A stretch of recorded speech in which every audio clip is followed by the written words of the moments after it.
Assalamualaikum warahmatullahi wabarakatuh. Balik lagi sama saya Cika Suspension. Sebelumnya saya mohon maaf banget, mungkin udah dari video terakhir saya udah 1 tahun mungkin ya saya nggak upload video karena satu dan yang lainnya. Jadi hari ini saya sengaja mau bikin video lagi karena berhubung lagi ketemu moodnya, lagi dapat gitu. Jadi ya sengaja mau bikin video sekarang.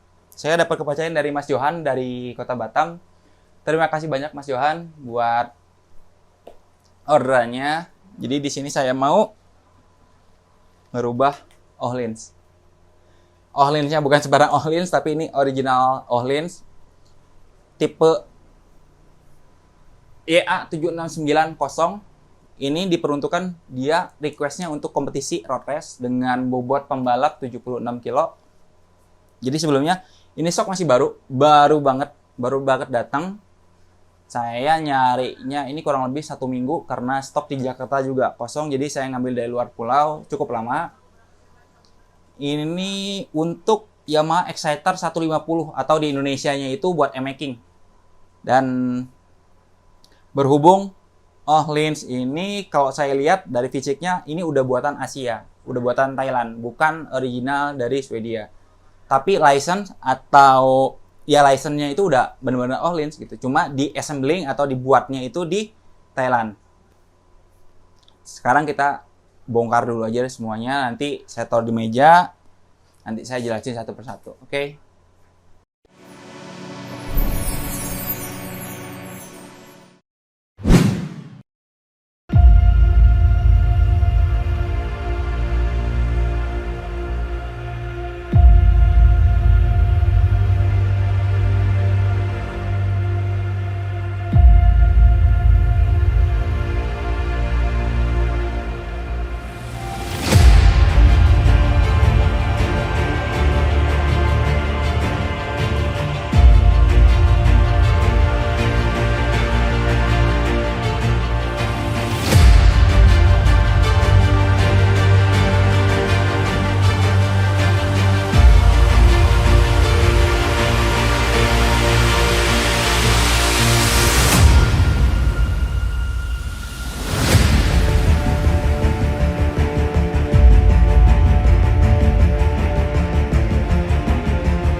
Ini udah dibongkar. Sekarang kita cek per bagiannya ya.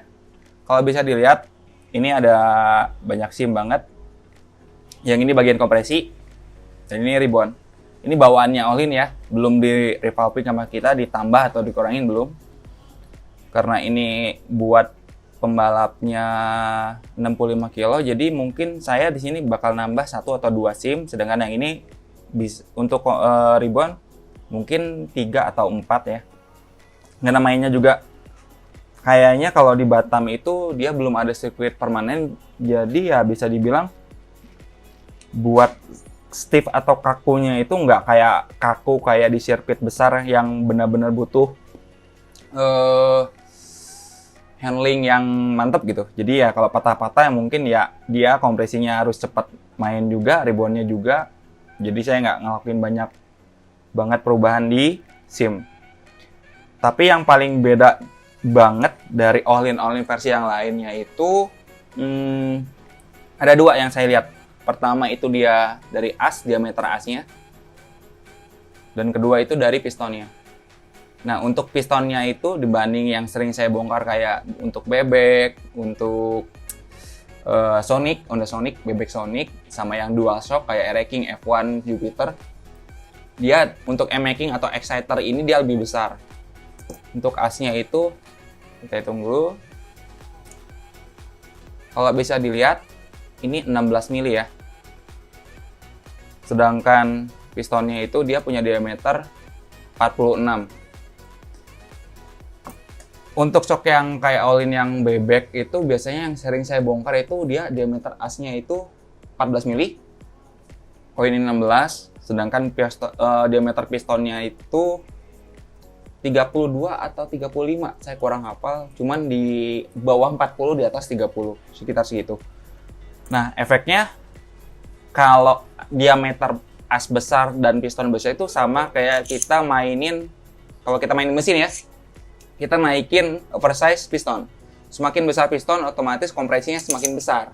Ya mungkin bahasa simpelnya kayak gitu. Kalau buat main di sirkuit permanen, saya rasa punya as besar dan piston besar itu worth it banget lah dibanding kita pakai as kecil dan diameter kecil. Untuk sirkuit besar ya. Tapi kalau buat sirkuit patah-patah, mungkin piston kecil dan as kecil itu lebih worth it dibanding yang ini. Tapi balik lagi sih sebenarnya gimana kita setup-nya. Kalau setup kita benar, kita udah punya data, mungkin nggak ada masalah sih buat ridernya juga. Kalau gitu langsung aja kita nambahin atau nge-revolving si sim kompresi dan ribbonnya. Di sini udah saya siapin.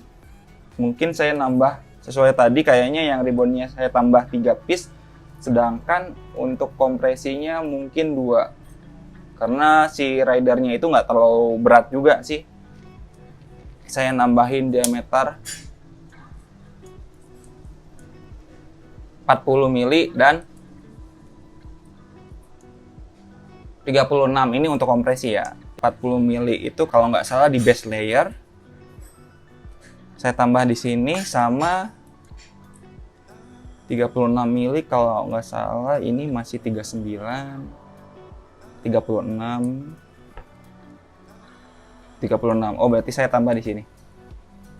Ini dan untuk ribbonnya saya nambah juga di base layer atau permukaan awalnya itu yang ini 36, ini awal 36. Terus di diameter ke 34 kayaknya ini. Oh, bukan, ini 32. 34 sih. Oh, ini 34 sama ini berapa? 32. Ini 32. Nah, satu lagi ini yang paling jelas tuh dari ketebalan dari sim. Untuk kompresi itu tebalnya ini 0,2. Kalau bisa dilihat 0,2 untuk kompresi, sedangkan yang ribbon itu lebih tebal sedikit. 0,26 gitu. Kalau gitu kita rakit dulu aja. Habis itu kita langsung vakum.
Tadi udah disusun semuanya, jadi kelihatan banget ini banyak banget susunan simnya, mau kompresi mau ribbonnya. Cuman ini lebih banyak ribbon 3 sim kalau nggak salah.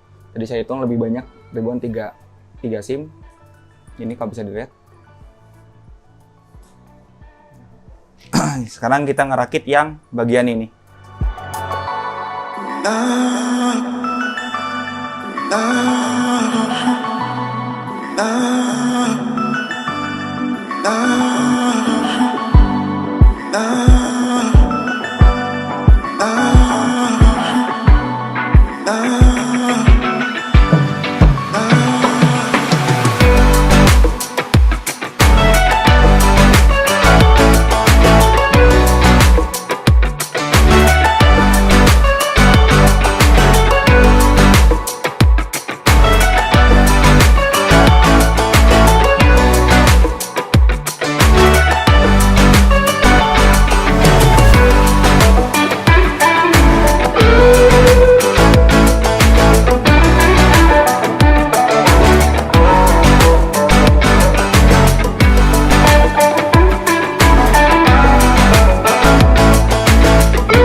Sekarang saya paling sekarang cuma neken si floating pistonnya ini ke setengah body, biar nanti dia begitu sistem kompres dia nggak mentok ke si tutupnya, tutup reservoirnya.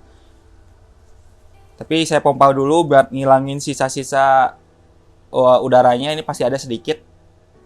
Pompa dulu sebentar buat mastiin aja sih.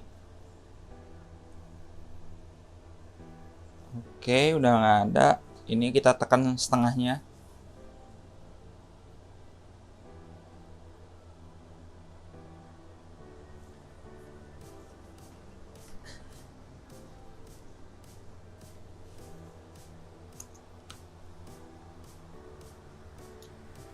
Jadi gap floatingnya itu masih ada sisa 34 mili. Nempelnya dicabut.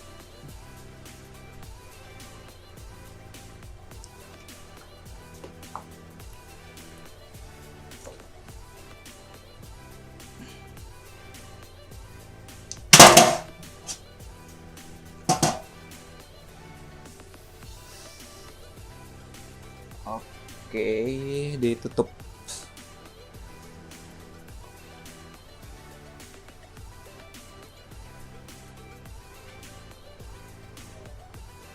Oh ya, tadi saya lupa ngerubah posisi nepal buat ngefillingnya. Yang asalnya baut ini di bawah, cuma saya pindahin karena saya lebih suka ngefilling atau ngevakumnya tuh di sini, bukan di sini. Kalau di sini nanti ada kemungkinan besar banyak udara yang nyangkut di sini. Jadi saya posisi di paling atas aja nepalnya. Ini udah selesai. Saya tinggal pasang per, nutup ini sama buat kompresinya. Tapi sebelumnya mending saya isi dulu nitrogennya aja deh.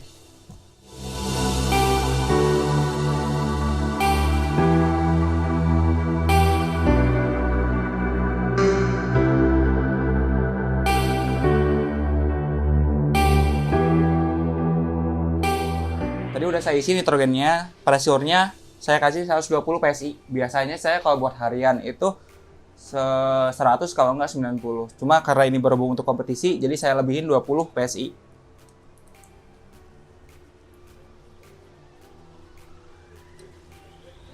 Ini jangan lupa dikencengin, kalau nggak dikencengin bahaya, takut bocor. Ini udah selesai.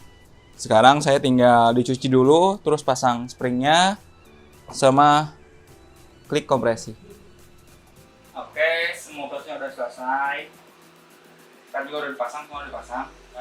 Kita flashback dulu, mungkin tadi yang kita lakuin pertama tuh revalving. Jelas, sim kompresi tadi kita tambah, ribbon juga kita tambah. Terus tekanan pressure-nya kita jadi 120. Kalau begitu, kalau secara keseluruhan sih saya rasa Olin ini tipe YA7690 tuh udah worth it banget lah. Tapi lebih cocok buat di sirkuit permanen ya. Kalau buat patah-patah mungkin kalau di compare sama Olin yang punya as kecil dan piston yang kecil, mungkin saya lebih condong ke yang lebih kecil untuk manuver patah-patahnya. Tapi kalau untuk di lintasan yang permanen, kayak sirkuit-sirkuit besar yang punya tikungannya tuh jauh, ini bisa diandalin. Jadi terima kasih banyak buat Mas Johan yang udah mau ridho shock baru langsung kita acak-acak. Ini bukan shock murah. Jadi thank you banget Mas. Ya kalau ada apa-apa tinggal di kontak-kontak kita aja. Dan terima kasih juga buat yang nonton. Kalau suka silakan di like, mau di subscribe juga boleh silakan. Jadi terima kasih banyak. Assalamualaikum warahmatullahi wabarakatuh. Bye.